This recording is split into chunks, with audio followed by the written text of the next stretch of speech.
All right, last thing. So, I love teachers. Let me say that one more time. I love teachers because they're teaching our youth, and they must be extremely patient. Although I have met some teachers that aren't very patient with me. Dave, don't nod so heavily.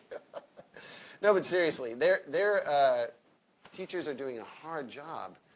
And in fact, check out on Twitter, Design Make Teach, Josh. There's one great teacher. And we sent him a smalls. He's making lessons even for the kids, these little bite-sized lessons with the smalls. I think it's a great idea. Check out his feed, subscribe to him. But I love teachers, I really do. And even if they're frustrated, I totally understand. But I've been thinking about these Type A machines had something called a print pod. And it was a bunch of their machines in this big rack. I've seen MakerBot do it.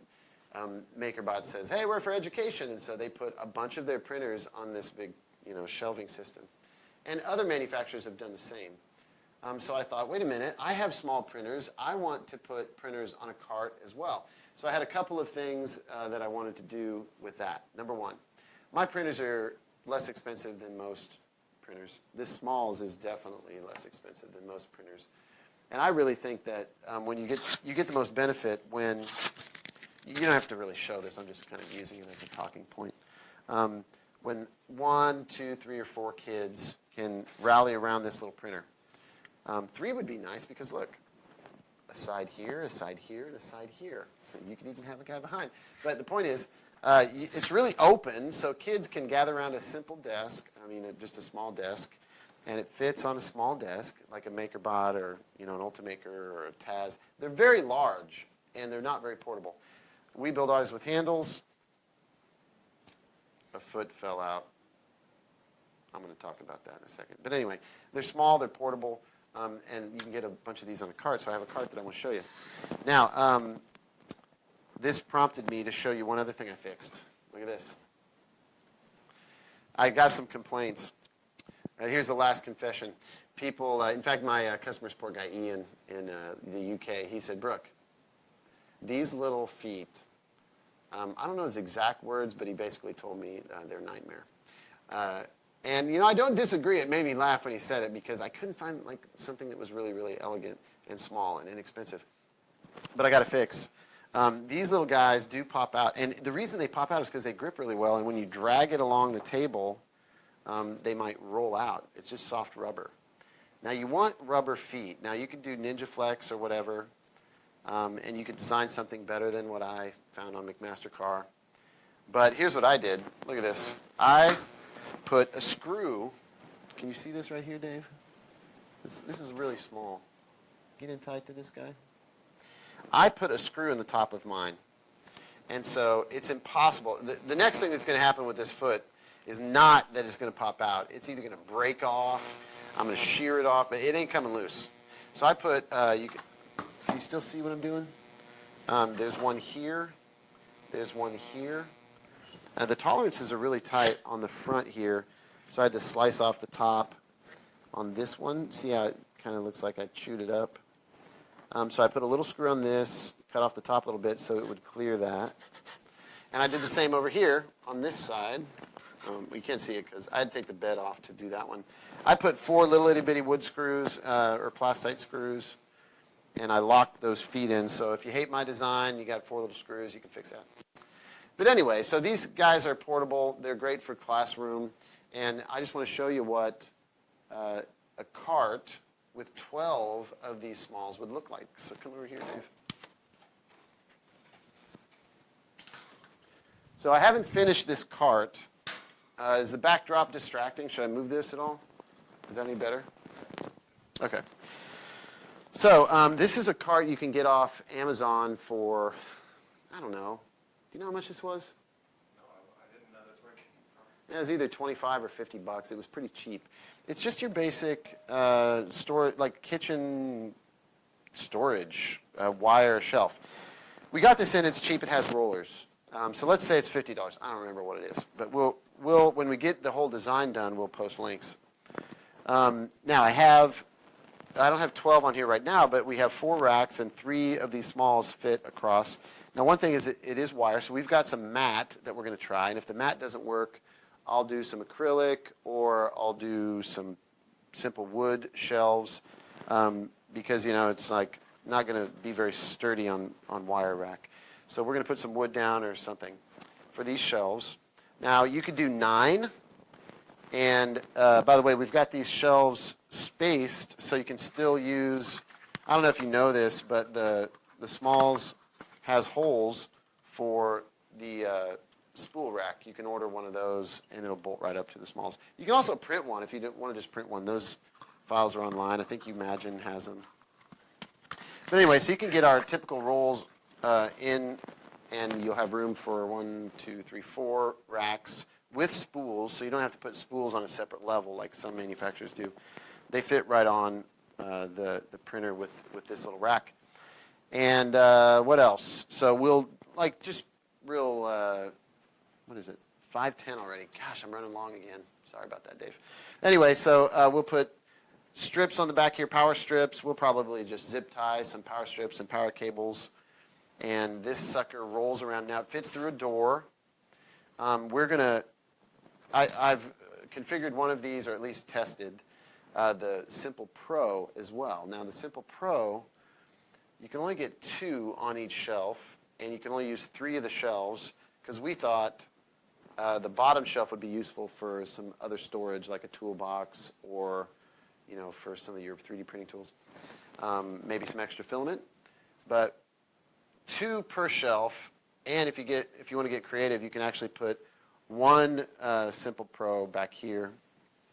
So anyway, 1 little cart and 12 Smalls, or 2, 4, 6 Simple Pros. Now the Simple Pros are $1,000 a piece. That's $6 grand. But in a very small footprint, you could get a cart that could go around to any classroom in your school, and then just put it in the closet when you're done. On those Pros, we got these huge zip ties. We're gonna make the wooden boards except the zip ties, so they'll just be locked down.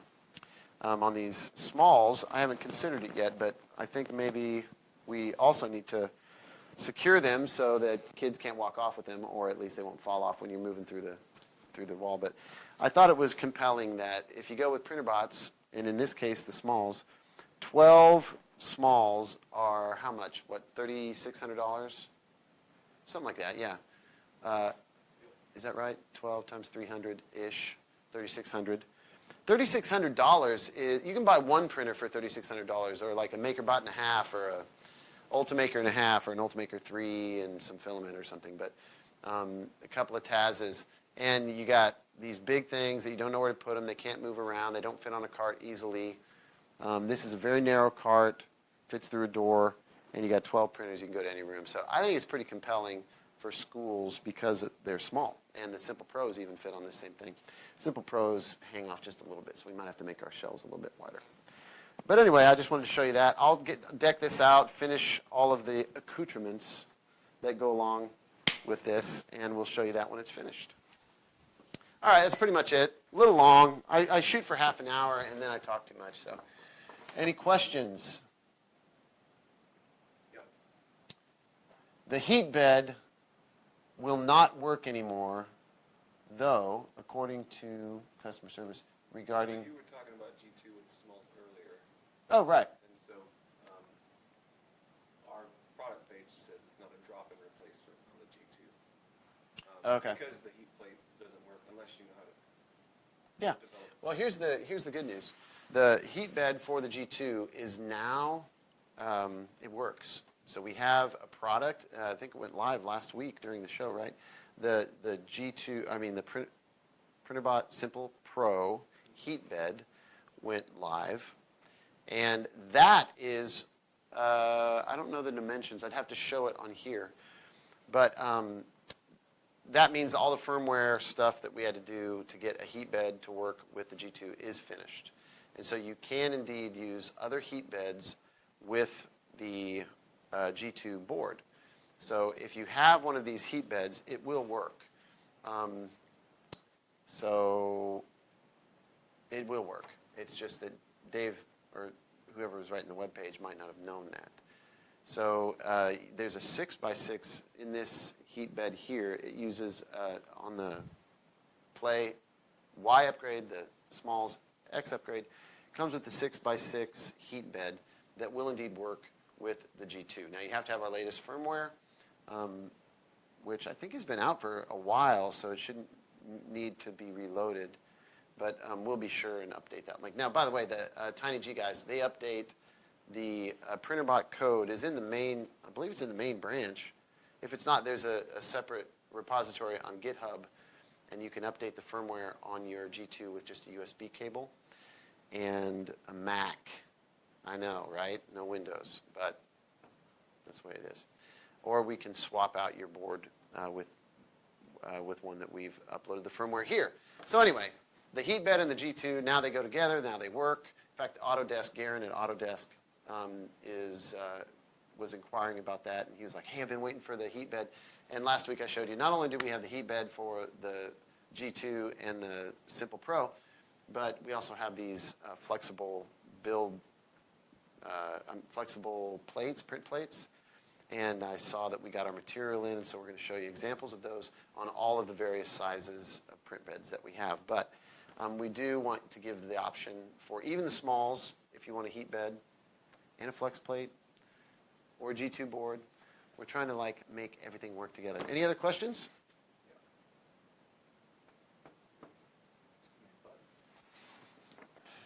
Got another button. Jonathan Kraus says, thanks, Brooke, for the smalls that you sent to my school. I had fun. That's awesome. Glad to hear it. And by the way, don't ask me for another one if you're a teacher out there. I'm just kidding. Like some people, I don't know why, but they hit me at the right time, and they, I don't make it a policy of giving away free stuff. In fact, I make it a policy not to give away free stuff. But every once in a while, I find somebody that I feel deserves it, and I'll send those free ones. So it's not a rule here. It's an exception. But we're happy to do it for Jonathan. He has a Thingiverse group with Smalls. So. Oh, check this out. Thingiverse, there's a PrinterBot Smalls user group that he has made. And so join that. Go check it out. If you want to add mods, if you want to upload files that are relevant to that, that's a really great idea. So thank you. It's linked in the Facebook comments, so check that out on Thingiverse. What else we got?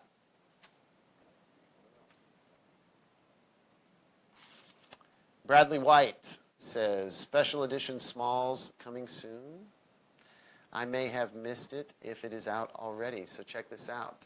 Right before I came in here to do this show, Steve posted the PrinterBot Smalls. I forget what he called it in the file, but I like to call it the limited edition because we're not going to make many of these. But I did want to publish the files. So the files are now officially published. It's like the linear rails. I think it's called PrinterBot Smalls Linear Rails. And he sent you an email, and me an email, with the link to that. So if you want to drop that in the Facebook feed, those files are now live. Now, it uses Hiwin 12-millimeter rails knockoffs. We got cheaper from a place in China. So you might have some Hiwin rails, and you could noodle around with that design and make them various height, and the X bed could grow. You can do what you want to do with the files and make your own, whatever. But we're going to make it of a specific size, and that is the size we modeled in the files that we're releasing. I think we landed on 555, maybe it was 666, I don't remember. But I don't like, me personally, when I travel, I didn't want this bed that was 10 inches long, and I don't need that. For a show, you never have time to print something that big. Anyway, so I wanted it relatively small. So the Linear Rails edition, or the limited edition, is going to be a little bit sized down. I'm not going for size. I'm going for compact. So the ones that I'm going to do, they're not for sale yet, but I did release the files. So they're yours to look at. What else we got? The guy that had that question saying he's got 6 printers at his school. Oh, check this out. Bradley White. Out of the 6 printers I have, oh wait, did I read that wrong? Out of the 6 printers I have the PrinterBot Metal Plus. Out of the 6 printers I have, comma. Pause. The PrinterBot Metal Plus is the one that has the least issues and just keeps going. Printrbot is quality. I love that. Thank you very much. I hear that a lot, by the way. Now, I don't really mind if you mod your printers. Like, let's be honest, some people put an E3D hot end on their printer. People. Now, they might have done that for various reasons. But I happen to believe that the UBIS 13S is better than anything else out there. I've never felt a need to replace my hot end because I have awesome hot ends. But if you do mod it, if you buy some kind of like silicon heat bed, I think the guys at, what was that lab that we went to with the robots? Omnilabs. They did some modifications, like they didn't like my ATX, they replaced it, or they did something weird with the plugs, bullet plugs. They did a bunch of little minor tweaks. That's awesome. Just mod the printer all you want. Just understand. So sorry. Understand that if you do mod the printer, it is hard for us to service that. So you may get a little pushback if you want to send it in for bot spawn. You have all these crazy things bolted onto it. But anyway, I love the Plus. I love all of our printers made in metal. Very, very. You know, I had Carl Ubis in my office yesterday. And no offense, Carl, if he's watching this, but I have a mess in there. You saw it. He backed his chair up and knocked a Smalls off the counter, off my desk, and boom! It looked like it busted. And I was like, hey, don't worry. He was so upset. He's like, oh, I'm so sorry, I'm so sorry. And I was like, dang it. Usually when I drop one of my printers off the desk, I just pick it up and keep printing. But that one went into two parts. What happened was splinter! Dang it, that hurt. What happened with the one Carl, it was funny because I just left it there. I was like, Carl, don't worry about it. It's fine. But today, I looked at it to see what happened. And actually all that happened was these 6 screws just stripped out of the plastic. I got 6 new screws, made them longer, put some nuts on the end. It bolted right together. Nothing even broke, and now it's printing. So anyway, they're hardy printers, and I appreciate that comment. John Edwards, Z upgrade video soon? Oh, I think I've been outed. I haven't done a build video on that. Okay, I'll do it. So that's my to-do list. That's my homework for this week.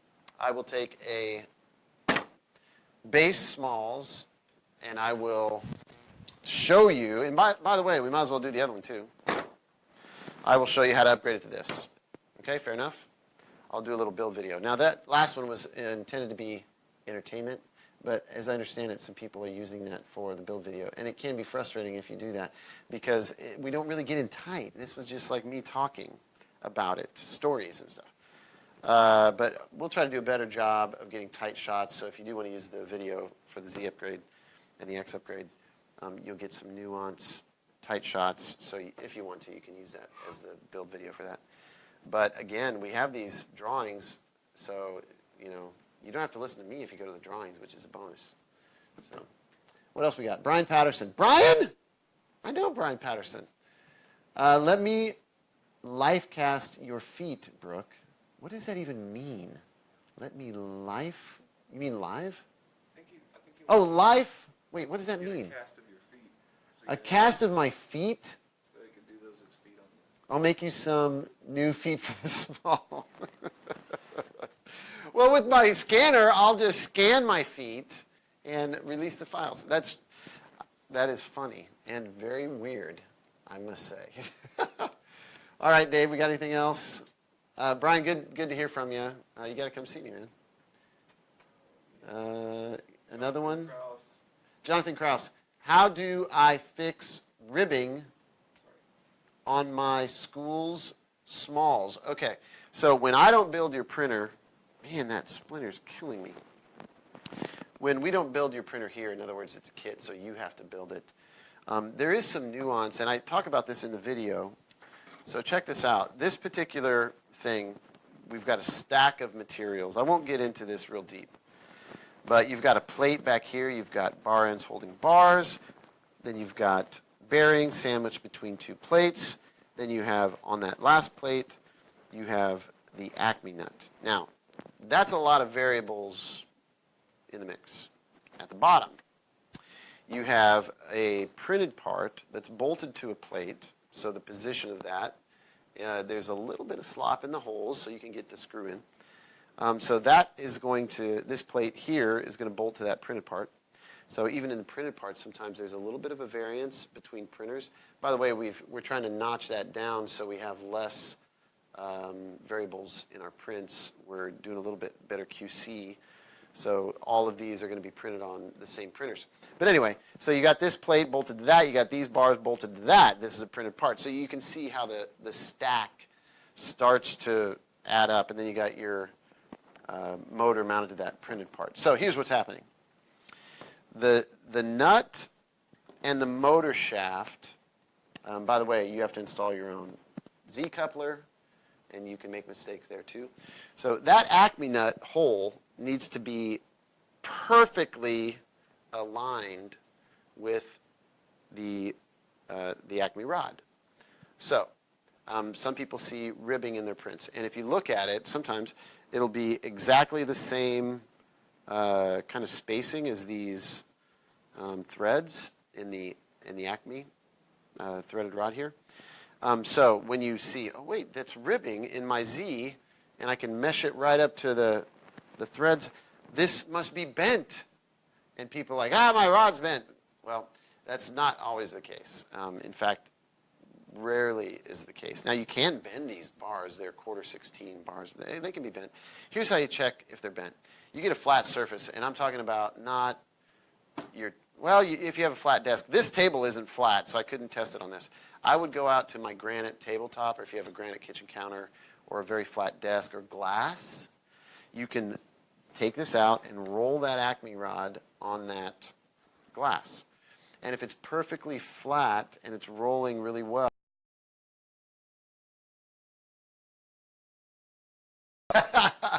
you can see if it's perfectly straight, and a lot of times it'll be fine.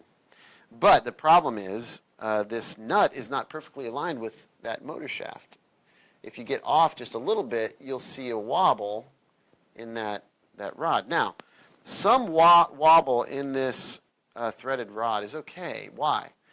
Because these bars are perfectly straight. I can guarantee these chromium-plated or chrome-plated steel bars, when you roll them on anything, they're going to be perfectly straight. There's two of them. So it's going to move this motion up and down. But, 3D printers aren't as, it's not made of concrete. It's not made of stuff that's like so rigid. These are inexpensive printers. So, if you stand on them or push on them hard, you'll see that there's some flex. There's enough flex in this stack that if you did have a misalignment of these bars, it's possible that it can introduce just a little wobble in that Z. And so you can dial that out by, first thing I would do is I would loosen this motor, these two screws on the motor, loosen that up, and then go to the bottom here with your threaded rod, because when it's at the bottom and the motor's floating, the motor will like self-align, right? And we actually have a new part that we're going to put into, kind of slipstream into this model. And we can publish, can you put that as homework too? We want to publish the new Z-block model. And what we've done is on this one, there's this countersink that's kind of tight for the screws that mount the motor. On the new model, we cut that down so there's a little bit of play. And if you need to align your Z motor to make sure there's no wobble, move it down. Then you can tighten those screws once you get it all aligned. Now, the other thing that could be happening is, what I did when I saw some of that was I took these parts before I put them together, and I filed them really flat. I'm really, what's the word, OCD when I'm building sometimes, so I'll really get things filed flat to get rid of my kerf on my water jet. If there's a little nubbins, I'll get rid of that with a little file. I really take time to put together my printers because I like them to work awesome. But it really has to do with how you're building it. You got to take great care to make sure that that wobble doesn't introduce itself. So that, at least that's what I'm going with this week. There's other things, like I said, that could be bent. Not that likely, but it could be. Your coupler at the bottom here could be ill installed. You want to make sure that it has as much purchase on the shaft as it can, and also on the threaded rod. Sometimes when you get that set screw, it falls in between the threads on the rod, and then it's just a nightmare sometimes. So I actually sometimes I'll file down a flat on this where it's going to engage with the set screw, so I know my set screw is going to engage and push that rod. There's not a lot of space in that coupler for this 1/4 inch Acme rod to push against, but a couple of tips. That's what I got. Rudy Wondermutt. Thoughts on maybe selling a linear upgrade kit for the smalls? So I have decided that I am going to, release the files for that crazy plus size build platform. It really should only be mated with the Z here. It's in my office. Do you mind? Where is it? Oh, it's here. Now, this one is not yet mated with a Z. But I'll release these files. This is what it looks like. And I just think it looks ridiculous, man. Will it work? Yeah, this prints. But, you know, it's a kit. You're going to have to put this together. And I don't fully trust you and your building skills. People might be offended by that. But I'm just saying, I don't know how good of a builder you are. And this, when you start to get up into these big sizes of beds, and this isn't a Mike 6 bed. Wait, it is a Mike 6 bed, isn't it? It is a Mike 6 bed. But we're cantilevering it off on 2 rails. We've got this. This is such a departure from the design of these other ones. And it's called a Smalls. And this isn't Smalls. You know what I'm saying? It's getting a little bit out there. So I will release these files. I will put a limited number of these kits online. That'll be my homework for next week. But it really should be mated with this one. It's kind of weird that with this Z and this bed, it's a 10-10-10 printer, which is equal to the Plus.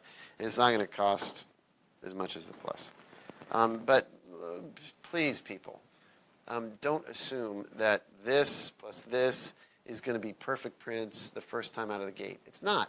You're going to have to really dial this sucker in, learn how it works, make sure everything is flat. I mean, there's going to be a little bit of tinkering in this. So these limited number that I'm going to put up for sale, if you're a first-time builder, just don't buy this. You need to be an expert to really give me some great feedback on, is this even worth continuing to sell? But because the Smalls is an exercise in fun and what is possible using all of my spare parts, yes, I'm going to sell this. I'll release the files. I'll sell it. You guys can mess around with it. It's a little bit of a hack, but yeah, so that's the answer. Selling a linear upgrade kit for the Smalls. The limited edition Smalls, do I have one of those here? I think I do. Where is it? Oh, it's in my office. It was printing in my office, so the one that was printing in my office. The files are released today. So if you missed that, the Linear Rails Smalls files are released today. And we will sell those. It's going to be $500. But I have, I was looking at the wood that I want to use for the handle and the accents today. Haven't got that done. Sorry. So those aren't for sale yet until I can show you a real model of what that finished piece is going to look like. I think some of the questions here, they are looking at like going from round bar Smalls, so keeping the build volume Oh. at 6x8 or 4x4 depending on bed size, but going from round bars to linear rails. Okay, well. They were asking about that as well. Okay, that's okay. Yeah, so I misunderstood the question, but let me be a little, okay, here's one. This is an older model, but let me explain something about this. So it is not a simple upgrade to go from the base Smalls to linear rail. It's not like, oh, you unbolt this and you bolt these on. It doesn't work like that at all. Here's why. First off, the linear rails Did I just spit something? Sorry about that. Mark that in the tape. That'll make the short reel. Anyway, you have to redo these bars to have all these screw holes in it. And when you measure the sandwich that holds together the two sides of a round LM8 UU bearing to go on these round bars, the stack is totally different than the stack of linear rails. It's not equal. In fact, the linear rails is smaller. And so because it's smaller, it introduces some problems. It's not an easy, just take this off and put this on. It just doesn't work like that. You have to replace the Y-arm completely. You have to replace, instead of 2 plates here, it goes down to 1, but it's a completely unique plate. You can see, I don't know if you can or not, but we opted, Steve originally said, we only need 3 carriages. I said, symmetry. So we have 4 carriages. By the way, the rails in the carriages, they're very expensive. I get them cheap from a Chinese knockoff factory, essentially. But they're not high wind rails, but it's the same spec. And even my price is expensive. So to get 4, 5, 6, 7, 8 carriages, and 1, 2, 3, 4 rails, very expensive. So it adds a lot of cost. And so far, we've got 1, 2, 3 parts that are completely new. And by the way, if we took off all the parts we can't use here, we would have a base and a bed. And by the way, that bed you can't use because of the way that this bar bolts to the bottom. So, and guess what? You can't use the base either. So what do we got there? We got a completely different bot. There's no bolting stuff on here. So you have the files. If you want to try to figure out how to convert a base smalls to linear rail, you're on your own. And believe me, I've tried it. It's really not worth your time. If you want linear rails, buy the linear rails edition. It's already done and set up and perfect. Okay, maybe not perfect, but I mean, all of those problems have been worked out already by me and Steve. So this is the way to go, the limited edition, or just look at my designs and figure out something.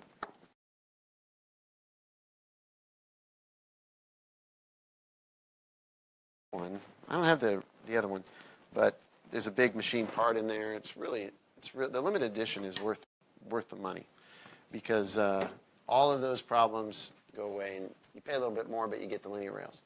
And by the way, I'm going to be honest with you. Does the linear rails print better than the round bar? No, it really doesn't.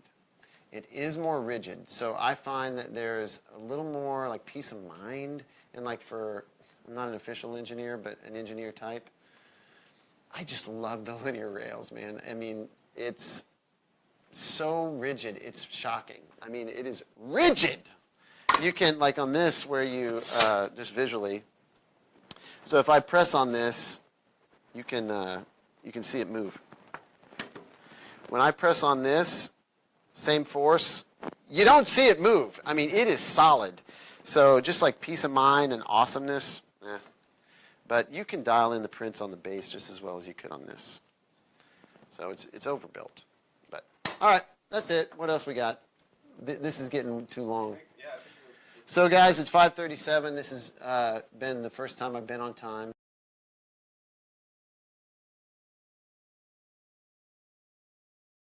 F5, I think that's a pretty relevant question. Right. Will a G2 give better prints than an F5? Again, I would say if it ain't broke, don't fix it. But if you like tinkering with the hottest tech and the newest stuff and you want to stay ahead of the curve, because make no mistake, there will be a day when Printrbot does not sell the printed board 8-bit, F5, F6, or etc. Because Marlin is spaghetti code. They're getting a little bit better, but it is a nightmare if you're a developer trying to work with Marlin. Just find a developer that you really respect and ask him to take a look at the code in Marlin. I'm telling you, it's a wreck. Now, the code in TinyG is pristine. So it's easier. I won't say easier because it's a new platform, but it is so clear, and it has superpowers that Marlin will never have. So if you're a programmer, you should totally get a G2 board, dig into that code, and see what I'm talking about. It uses JSON as for anything that is non-linear motion or non-motion control. So it says, okay, G-code is known, and the 3D printer guys like me came along 6 years ago and complicated the G-code. They started making up stuff. Hey, I want to turn on an LED light for, I'm printer manufacturer A, and I want to make an M code to turn on an LED light. So I'm going to do it this way, M code, fancy pants. And then another manufacturer came along and said, I want to do an M code for LED lights. There was already one, but it wasn't really standardized. So he made another one and another one. And so all of this conflicting code handling different ways to do end stops and optical sensors and blah, blah, blah, blah, blah. It got to be a mess. So TinyG goes back to kind of like essential core G code that ran CNCs and is well understood and said, okay, let's just take this, which is like 99% of the G code out there for 3D printers that's shared, is motion control for CNC as well. So they said, okay, this is the code we all know and love and everybody understands. For other stuff, like leveling the bed and all this, turning on LED lights, there's a bunch of stuff in there that is JSON. So the beauty of it is if you're a programmer, you can extend a printer board G2 or TinyG. It's called the G2 Core firmware. You can use JSON to do all kinds of crazy stuff and not come in conflict with the main motion control, because we believe motion control should be handled by one processor and that you should not write a web server on top of it for a UI and also control LEDs and a whole bunch of other stuff. Keep it simple and have motion control handled by a board dedicated 32-bit ARM processor. There's very high-end math that's going on in that, far beyond what Marlin does. Does true fifth order, I think I'm saying this right, fifth order acceleration. Read up on TinyG. It's kind of complicated, but does it give better prints?